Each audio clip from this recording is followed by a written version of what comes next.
You shall love your neighbor. Matthew 5, verse 43. Love your neighbor.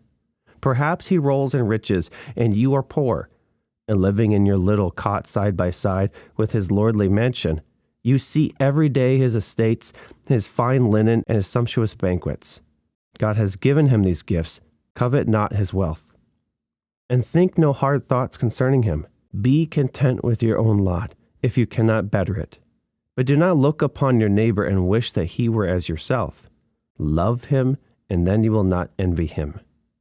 Perhaps, on the other hand, you are rich, and near you reside the poor. Do not scorn to call them neighbor.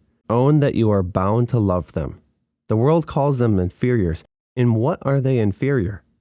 They are far more your equals than your inferiors. For God has made of one blood all people that dwell upon the face of the earth. It is your coat which is better than theirs, but you are by no means better than them. They are men, and what are you more than that?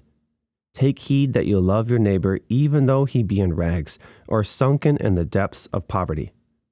But perhaps you say, I cannot love my neighbors, because for all I do, they return ingratitude and contempt. So much the more room for the heroism of love.